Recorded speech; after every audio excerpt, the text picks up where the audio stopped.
fighting for you.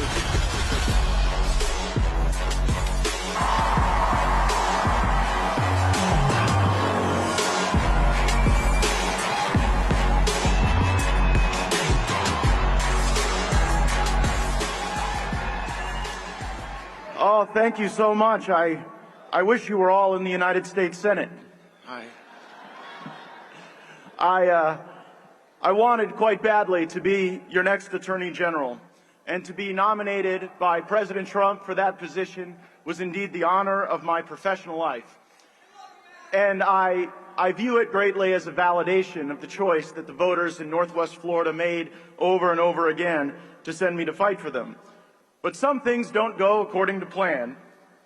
Matter of fact, one of my Republican colleagues said to me as I had been nominated, Matt, if you leave the Republican conference in the House of Representatives and go to the Department of Justice, we actually think you can improve the quality of both institutions.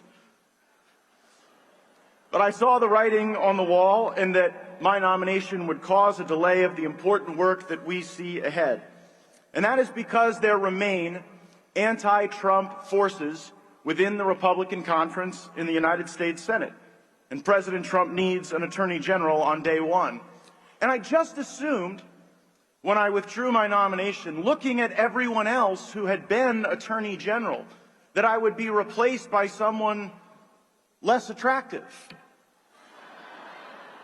But instead we got Pam Bondi, who is brilliant and lovely, who is talented and courageous, who is creative and bold. Pam Bondi will be a phenomenal Attorney General for President Trump. She has my support and all of ours, and we're going to do everything to see that the mission is accomplished. But the DOJ must change.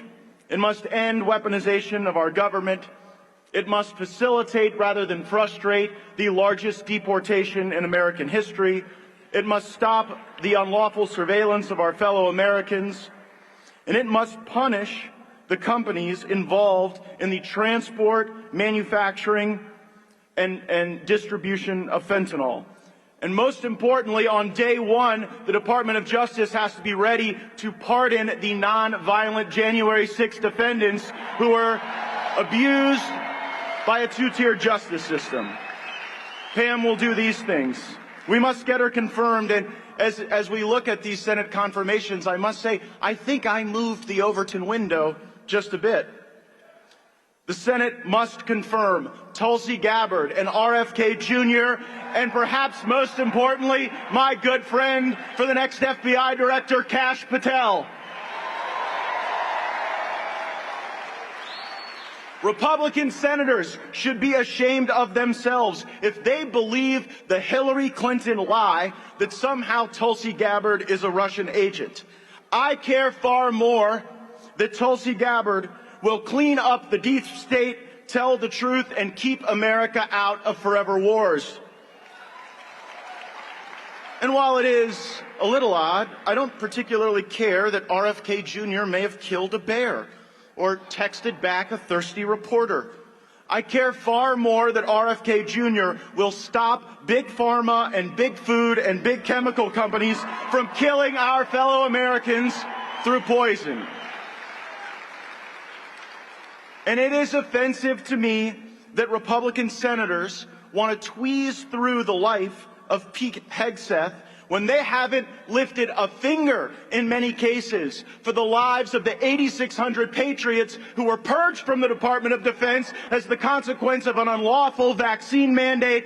I won't rest, Hegseth won't rest, and Donald Trump will not rest until those patriots are welcomed back with their full rank and back pay.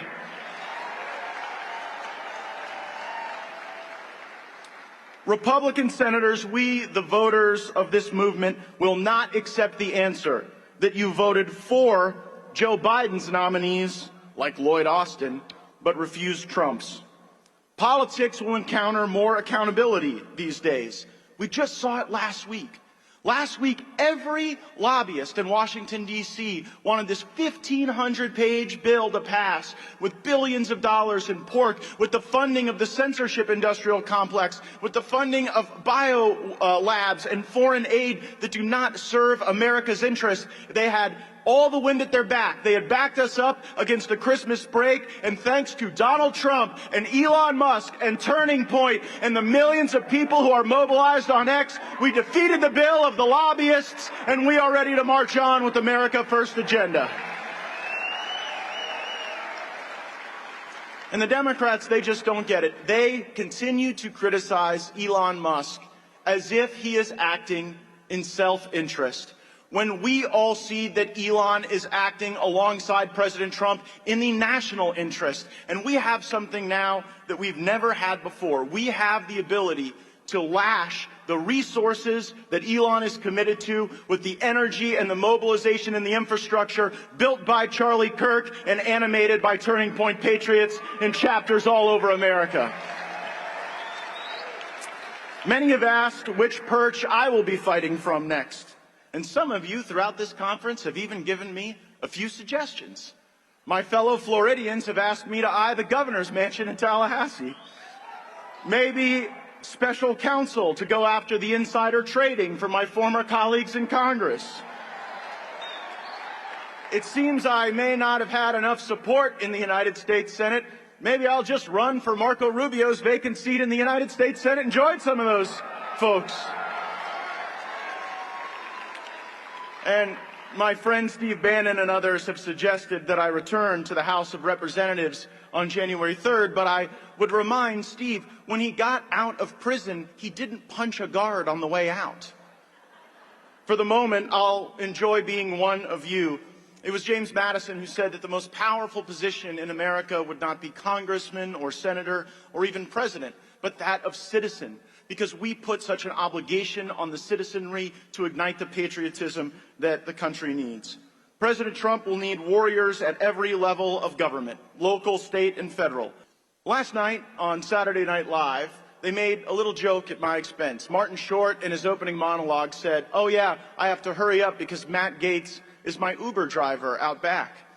And I got to thinking about that. Think about being so disconnected that you would sit there with the Hollywood elites while trashing the people who drive Uber and actually work for a living every day.